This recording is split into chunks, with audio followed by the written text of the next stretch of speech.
സംഖ്യ അധ്യായം 19. കർത്താവ് മോശയോടും അഹറോനോടും അരുളിച്ചെയ്തു, ഞാൻ കൽപ്പിക്കുന്ന അനുഷ്ഠാനവിധി ഇതാണ്. ഊനമില്ലാത്തതും നുകം വയ്ക്കാത്തതുമായ ഒരു ചമന്ന പശുക്കിടാവിനെ നിങ്ങളുടെ അടുക്കൽ കൊണ്ടുവരുവാൻ ഇസ്രായേല്യരോട് പറയുക. അതിനെ പുരോഹിതനായ എലയാസറിനെ ഏൽപ്പിക്കണം. പാളയത്തിന് വെളിയിൽ കൊണ്ടുപോയി അവന്റെ മുമ്പിൽ വെച്ച് അതിനെ കൊല്ലണം. പുരോഹിതനായ എലയാസർ അതിന്റെ രക്തത്തിൽ വിരൽ മുക്കി സമാഗമകൂടാരത്തിന്റെ മുൻഭാഗത്ത് 7 പ്രാവശ്യം തളിക്കണം. പശുക്കുട്ടിയെ അവന്റെ മുമ്പിൽ വെച്ച് ദഹിപ്പിക്കണം.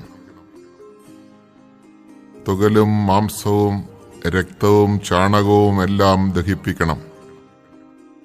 ദേവദാരു, ഹിസോപ്പ്, ചമന്ന നൂൽ ഇവയെടുത്ത് പശുക്കിടാവിനെ ദഹിപ്പിക്കുന്ന അഗ്നിയിൽ ഇടണം.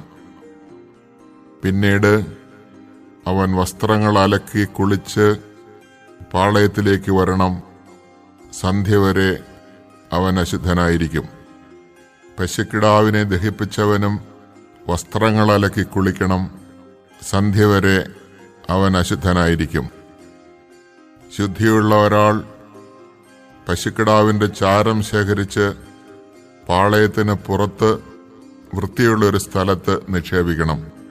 അത് ഇസ്രായേൽക്കാർക്ക് പാപമോചനത്തിനുള്ള ശുദ്ധീകരണ ജലം തയ്യാറാക്കുന്നതിനായി സൂക്ഷിക്കണം. പശുക്കിടാവിന്റെ ചാരം ശേഖരിച്ചവൻ വസ്ത്രം അലക്കണം. സന്ധ്യ വരെ അവൻ അശുദ്ധനായിരിക്കും.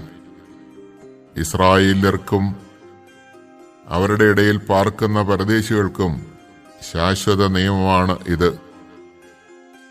മൃതശരീരത്തെ സ്പർശിക്കുന്നവൻ 7 ദിവസത്തേക്ക് അശുദ്ധനായിരിക്കും. 3-ാം ദിവസവും 7-ാം ദിവസവും ശുദ്ധീകരണ ജലം കൊണ്ട് അവൻ തന്നെ ശുദ്ധനാക്കണം.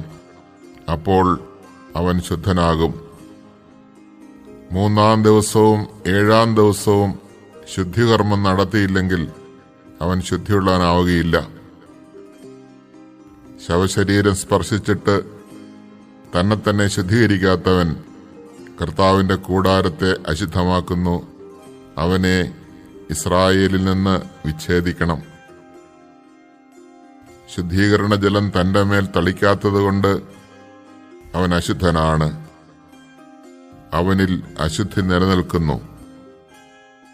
കൂടാരത്തിനുള്ളിൽ വെച്ച് ആരെങ്കിലും മരിച്ചാൽ അതേക്കുറിച്ചുള്ള നിയമം ഇതാണ്.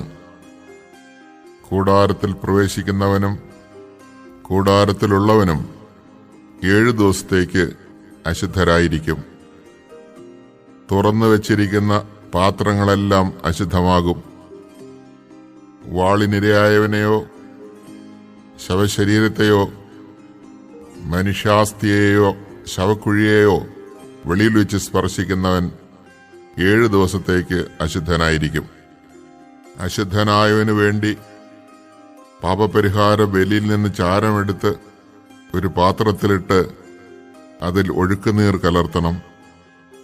പിന്നീട് ശുദ്ധിയുള്ള ഒരാൾ ഹിസോപ്പെടുത്ത് ആ വെള്ളത്തിൽ മുക്കി കൂടാരം, ഉപകരണങ്ങൾ എന്നിവയുടെ മേലും അവിടെയുള്ള ആളുകൾ അസ്ഥിയെയോ കൊല്ലപ്പെട്ടവനെയോ ശവശരീരത്തെയോ ശവക്കുഴിയെയോ സ്പർശിച്ചവർ തുടങ്ങി എല്ലാവരുടെയും മേലും തളിക്കണം.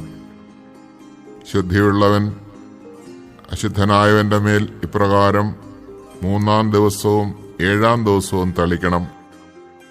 7-ാം ദിവസം അവൻ വസ്ത്രമലക്കി കുളിച്ച് തന്നെ ശുദ്ധീകരിക്കണം. അന്ന് സായാഹ്നം മുതൽ അവൻ ശുദ്ധനായിരിക്കും. അശുദ്ധനായി കഴിഞ്ഞിട്ട് ശുദ്ധി നേടാത്ത വ്യക്തിയെ കർത്താവിന്റെ വിശുദ്ധ സ്ഥലം അശുദ്ധമാക്കിയതിനാൽ സമൂഹത്തിൽ നിന്ന് പുറന്തള്ളണം. ശുദ്ധീകരണ ജലം തളിക്കപ്പെടാത്തതുകൊണ്ട് അവൻ അശുദ്ധനാണ്. ഇത് ശാശ്വത നിയമമാണ്. ശുദ്ധീകരണ ജലം തളിക്കുന്നവൻ തന്റെ വസ്ത്രം കഴുകണം. ആ ജലം തൊടുന്നവൻ സായാഹ്നം വരെ അശുദ്ധനായിരിക്കും. അശുദ്ധൻ സ്പർശിക്കുന്നതെന്തും അശുദ്ധമായി തീരും. അശുദ്ധമായി തീർന്നതിനെ സ്പർശിക്കുന്നവനും സായാഹ്നം വരെ അശുദ്ധനായിരിക്കും.